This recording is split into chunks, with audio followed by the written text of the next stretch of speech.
नारायण नारायण। सूर्यदेव ने देवराज इंद्र को भगवान विष्णु के पास जाने का परामर्श तो दे दिया, किंतु क्या श्री हरि विष्णु देवराज इंद्र की सहायता करेंगे? क्या अमर वरदानी सिंधु को भगवान विष्णु की सहायता से देवराज इंद्र पराजित कर पाएंगे? देवर्षि नारद। नारायण नारायण। प्रणाम मंगल मूर्ति।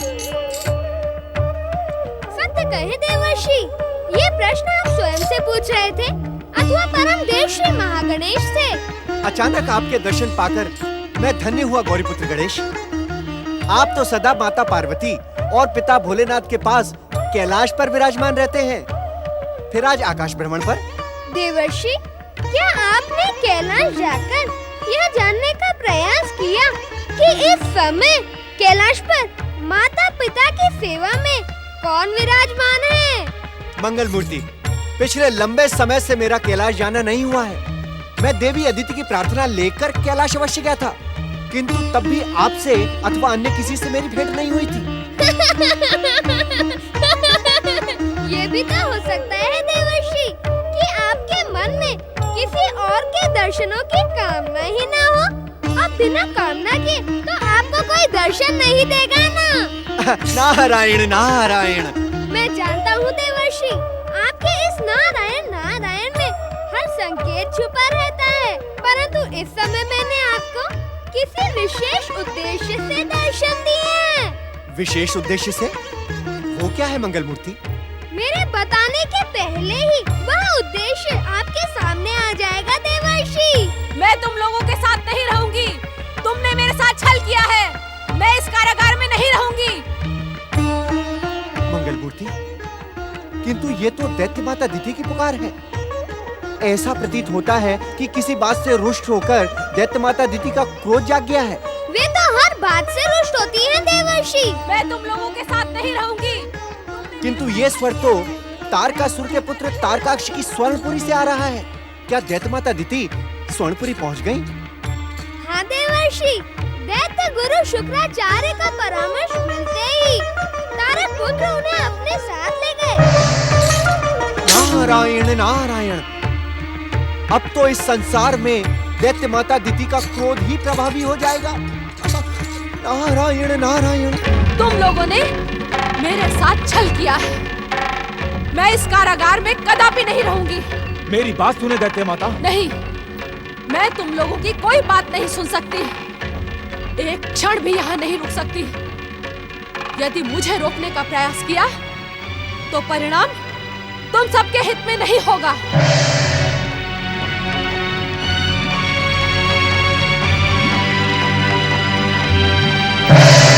पितामही, ब्रह्मा जी के वरदान से प्राप्त इस स्वर्णपुरी को कारागार बताकर आपने हमारा ही नहीं ब्रह्मा जी का भी अपमान किया है। मुझे किसी के अपमान की चिंता नहीं है। मुझे चिंता है तो केवल अपने सम्मान की। तुम सब दुष्ट देवताओं से षड्यंत्र करके मेरे विरुद्ध योजनाएं बनाते हो। ये दुष्टा शांभू की मुझे अपमानित करने के लिए स्वर्णपुरी ले आई है, किंतु मैं अपना अपमान नहीं सह सकती। जब अपने पति और पिता का अपमान नहीं सहा तो इस दुष्टा का क्या सहूंगी। क्रोध में आप ये भी भूल जाती है कि आपके शुभचिंतक कौन है, कौन आपके जीवन की रक्षा कर सकता है। हमने आपके ऊपर जो उपकार किया उसका ऋण मारने के स्थान पर आप हमें ही अपमानित कर रही हैं। तू अपमान के ही योग्य है दुष्टा। मेरे बेसुध होने का लाभ उठाकर तू मुझे इस कारागार में ले आई है, परंतु मैं भी दैत्य माता अदिति हूँ, जिसका प्रतिशोध और प्रतिरोध कभी थमने का नाम नहीं लेता। मुझ पर उपकार करने की भूल ना कर दुष्टा। सावधान दैत्य माता, अपने क्रोध पर अंकुश लगाएं, अन्यथा मेरा क्रोध भी जागृत हो जाएगा। तेरे क्रोध के जागृत होने से एक दिन के पर भी प्रभाव नहीं पड़ेगा, परंतु मेरे क्रोध से इस संसार में भूकंप आ जाएगा। चारों ओर रक्त की हाहाकार करती हुई नदियां बहेंगी। शांत हो दैत्य माता, शांत हो। इस व्यर्थ के वाद विवाद से कोई लाभ नहीं। आप अपना क्रोध भुलाकर हमारे साथ स्वर्णपुरी में निवास करें। नहीं, मैं वहाँ कदापि नहीं रहूंगी। दैत्य माता, हमारे त्रिपुरों में आपका जीवन सुरक्षित है। हाँ दैत्य माता, सिंधु दैत्य इस अवसर की घात में है कि वो आपसे प्रतिशोध कब ले। पितामही, आप हमारे त्रिपुरों को छोड़कर ना जाएं। ब्रह्मा जी के वरदान के कारण कोई भी शत्रु हमारे त्रिपुरों में प्रवेश नहीं कर सकता। आपने स्वयं देखा होगा पितामही कि हमारे त्रिपुरों में निरंतर दैत्यों के आराध्य भगवान शिव की आराधना होती है। शिव दैत्यों के आराध्य नहीं, घोर शत्रु हैं। शत्रु, उनकी आराधना करके तुम तीनों दैत्य विरोधी कार्य कर रहे हो। जहाँ शिव पूजन होता है, मैं वहाँ एक क्षण भी नहीं रुक सकती। हाँ, यदि तुम तीनों शिव पूजन का त्याग करो, तो मैं तुम्हारे त्रिपुरों में रहने का विचार कर सकती हूँ। अपने क्रोध का त्याग करो दैत्य माता। तारकासुर के पुत्रों की शिव आराधना को रोककर तुम भयानक पाप की भागी बन रही हो। दुष्कर्मों के कारण वैसे ही तुम्हारा जीवन कलंकित हो चुका है। अब और अधिक कष्ट क्यों भोगना चाहती हो दैत्य माता? दुष्ट गजमुख, तू यहाँ भी चला आया? तू मेरा पीछा कब छोड़ेगा? मैं तुम्हारा पीछा नहीं करता दैत्य माता। मैं तो तुम्हारे पीछे पड़ने वालों से रक्षा करता हूँ। दुष्ट गजमुख, आज मैं तुझे दंडित करके अपना प्रतिशोध पूरा करूंगी। तारक पुत्रों, आज्ञा दैत्य माता। यदि तुम सब चाहते हो कि मैं तुम्हारे साथ रहूं, तो मेरी आज्ञा मानकर इस दुष्ट दैत्य शत्रु गजमुख को इसी समय समाप्त कर दो। दुष्टता से मेरी ओर देखने का साहस ना करो तारक पुत्रों, अन्यथा मेरे पिता भगवान शिव के हाथों इसी समय तुम्हारे त्रिपुरों का सर्वनाश और तुम सबका वध हो जाएगा। इसकी चेतावनी पर ध्यान ना दो। मेरा विश्वास जीतने के लिए इस पर अपना वरदानी प्रहार करो। मुझ पर प्रहार करके तुम्हारी वरदानी शक्तियाँ नष्ट हो जाएगी। यदि तुम अपने वरदान की रक्षा करना चाहते हो, तो पहले की भांति शिव आराधना करते रहो। भगवान शिव की कृपा तुम्हारे जीवन का प्रमाण है। यदि तुमने हमारी बात नहीं मानी, तो मैं ही तुम्हारे अंत का सूत्रधार बन जाऊंगा। उस दुष्ट गजमुख को अदृश्य होने का अवसर देकर तुम तीनों ने ये सिद्ध कर दिया है कि तुम तीनों कायर व दैत्य शत्रु हो। मैं तुम तीनों के साथ कदापि नहीं रहूंगी। गौरी पुत्र श्री गणेश पर प्रहार करके तारक पुत्रों की वरदानी शक्तियां नष्ट हो जाती। इसी कारण श्री गणेश की चेतावनी से स्तब्ध तारक पुत्रों ने दिति के उकसाने पर भी प्रहार नहीं किया। वहीं तारक पुत्रों का परामर्श मानकर अवसर की घात में लगे सिंधु से भयभीत दैत्य माता दिति ने तारक पुत्रों के वरदानी त्रिपुर में ही रहने का निश्चय किया।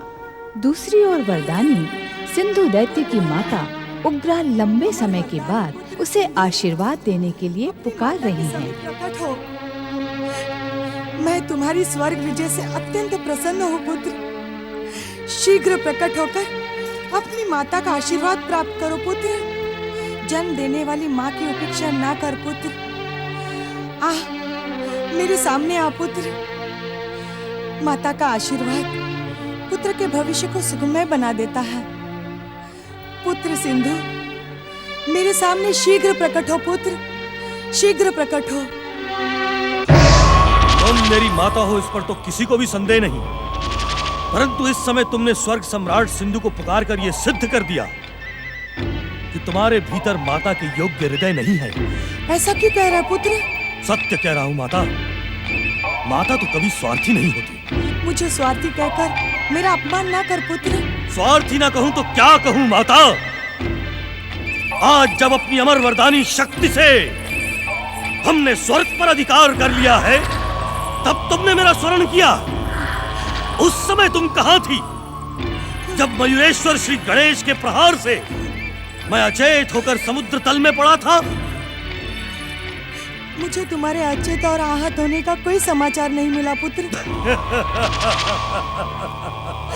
और स्वर्ग विजय का समाचार मिल गया? तुम धन्य हो माता, और धन्य है तुम्हारी ममता, जिस सूचना से तुम्हारे स्वार्थ को शक्ति मिलती है वो तुम्हें प्राप्त हो जाती है, और वो सूचना जहां तुम्हारा पुत्र आहट पड़ा है वो तुम तक नहीं पहुंचती। मुझे इस तरह अपमानित ना कर पुत्र। अपमानित तो तुमने मुझे किया है। मेरे जन्म के साथ मुझे त्याग कर तुमने ये सिद्ध कर दिया कि तुम माता कहलाने के योग्य नहीं हो, परंतु मेरे मन में तुम्हारे प्रति आदर है, और इसीलिए आज भी तुम्हारी पुकार सुनकर मैं दौड़ा चला आया। अपने उग्र स्वभाव के कारण प्रायः मुझसे भूल हो जाती है। क्षमा मांगने की आवश्यकता नहीं है माता, परंतु एक निवेदन मैं आपसे अवश्य करूंगा। यदि आप उसे स्वीकार लें तो आपके पुत्र के रूप में जन्म लेकर मैं स्वयं को धन्य समझूंगा। कहो पुत्र, तुम जो कुछ भी कहोगे मैं उसे स्वीकार करूंगी। अपने वचन को भूल न जाना माता। नहीं नहीं पुत्र, एक बार मुझसे भूल हो गई, अब भविष्य में कभी भूल नहीं करूंगी। मैं सदा वचन का पालन करूंगी। तो आज के पश्चात किसी से भी मत कहना कि मैं तुम्हारा पुत्र हूँ और तुम मेरी माता हो। ये तुम क्या कह रहे हो? सत्य कह रहा हूँ माता। इस संसार में सबसे आदरणीय पद माता का है, परंतु तुमने मेरा त्याग करके माता के शब्द को कलंकित कर दिया है। ऐसा कठोर दंड ना दे पुत्र। ये दंड नहीं है माता, माता के पावन पद की रक्षा का प्रयास है। मैं नहीं चाहता कि तुम्हारे कारण इस संसार में माता का नाम लांछित हो। मैं तुमसे स्नेह करता हूं और इसीलिए ऐसी प्रार्थना करता हूं, अपने वचन का स्मरण रखना और आज के बाद मुझे अपना पुत्र कभी न कहना। सिंधु, तूने उचित ही किया पुत्र। इस संसार में माता कभी कुमाता नहीं होती है, परंतु जन्म से ही तेरा त्याग करके मैं कुमाता बन गई। जिस प्रकार शेरनी अपने पेट से जन्मे बच्चे को ही खा जाती है, उसी प्रकार मेरे उग्र स्वभाव ने तेरा त्याग कर दिया। मुझे माता बनने का अधिकार ही नहीं है। मुझे लांछित करके अच्छा ही किया पुत्र, परंतु कलंक का ये काला मुख अब मैं इस संसार में किसी को नहीं दिखाऊंगी। मुझसे जो पाप हुआ है मुझे उसका प्रायश्चित करना ही होगा पुत्र। मुझे उसका प्रायश्चित करना ही होगा। सिंधु, सिंधु, सिंधु।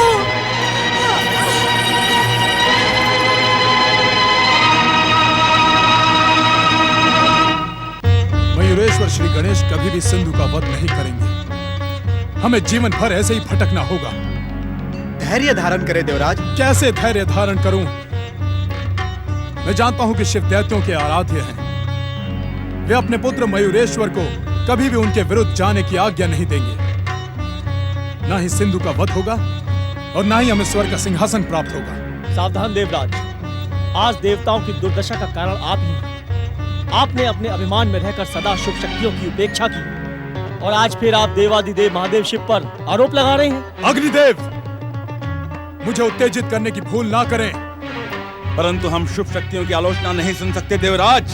देवराज, भगवान शिव के विषय में आपने जो अनुचित शब्द कहे, आप उनसे इसी समय क्षमा याचना करें। असंभव। इंद्र ने जो कुछ भी कहा वो सत्य का प्रमाण है। शिव तो दैत्यों के आराध्य हैं, वही देवताओं के विरुद्ध पक्षपात कर रहे हैं। देवताओं की इस भयानक दुर्दशा पर भी दया निधान कहलाने वाले शिव को दया नहीं आई। जिसे दया पानी हो उसे दया की योग्य आचरण भी करना पड़ता है देवराज। आप अपना आचरण तो देखें। देवादिदेव भगवान शिव के विषय में अनुचित बातें कहकर आप अपने दुर्भाग्य को आमंत्रित कर रहे हैं। इससे अधिक और दुर्भाग्य क्या हो सकता है? आज स्वर्गाधिपति देवराज इंद्र शरण पाने के लिए इधर उधर घूम रहे हैं। मेरी इस घोर दुर्दशा और अपमान का कारण संसार की सभी शुभ शक्तियां हैं। मैं उन्हें बार बार प्रताड़ित करूंगा। देवराज, आप अपनी मर्यादा को लांघने की भूल कर रहे हैं। तुम मुझे मर्यादा का पाठ पढ़ाओगे अग्नि? क्या तुम नहीं जानते कि इंद्र का कथन ही मर्यादा की रेखा बनती है? देवराज इंद्र के सामने उच्च स्वर में बोलकर तुम अवश्य मर्यादा को लांघ चुके हो और इसका दंड तुम्हें अवश्य मिलेगा। नारायण नारायण देवराज इंद्र, आप अपनी मूर्खता पर अंकुश रखें। जब संसार की सभी शुभ शक्तियां सिंधु के विरुद्ध सक्रिय हो रही हैं, ऐसे में आप अपनी मूर्खता से उसकी आयु और अधिक बढ़ा रहे हैं। मुझे किसी शुभ शक्ति पर विश्वास नहीं। सब मुझे अपमानित करना चाहती हैं। मैं जानता हूं देवऋषि कि सूर्य से अमृत पाकर सिंधु सदा सदा के लिए अमर हो गया है। अब उसे मयूरेश्वर तो क्या स्वयं महागणेश भी मार नहीं सकते। गंग गंग गंग गंग गंग देवराज, आपने किसी पर विश्वास करना तो सीखा ही नहीं। इस समय तो आपको सूर्य देव के परामर्श के अनुसार भगवान विष्णु के समीप होना चाहिए था। श्री हरि के पास जाने का परामर्श देकर वो मुझे भ्रमित कर रहा है। वो मुझे भटकाकर अपने वरदान की रक्षा कर रहा है। वो जानता है कि निरंतर भटकते रहने के कारण क्रोधित होकर जब मैं श्री हरि के पास जाऊंगा तो वे भी मुझसे रुष्ट हो जाएंगे। वो सूर्य निरंतर मेरे विरुद्ध षड्यंत्र कर रहा है। नारायण नारायण देवराज इंद्र, आपके विरुद्ध षड्यंत्र सूर्यदेव नहीं, आपका अभिमान और आपके दुष्कर्म कर रहे हैं। आप सच्चे हृदय से जिस किसी के भी पास जाएंगे, आपको उसकी कृपा का प्रसाद अवश्य प्राप्त होगा। अब मुझे किसी पर आस्था नहीं रही, किसी पर विश्वास नहीं रहा। तब तो आपकी सहायता कोई भी नहीं कर सकता देवराज। आपने अपने मिथ्या वचनों के कारण दिव्य लोकों में जाने की शक्ति खो दी है। अब आप वैकुंठ लोक, कैलाश अथवा ब्रह्मलोक में प्रवेश नहीं कर सकते। ये आप क्या कह रहे हैं देवऋषि? नारायण नारायण देवराज इंद्र, मैं सत्य कह रहा हूँ। यदि शुभ शक्तियों की उपेक्षा के पश्चात भी आपके भीतर दिव्य लोकों में जाने की शक्ति बची रही, तो इस संसार में शुभ शक्तियों की उपेक्षा की परंपरा जन्म ले लेगी। आपको अपने दुस्साहस का इतना दंड तो अवश्य मिलना चाहिए। नारायण नारायण।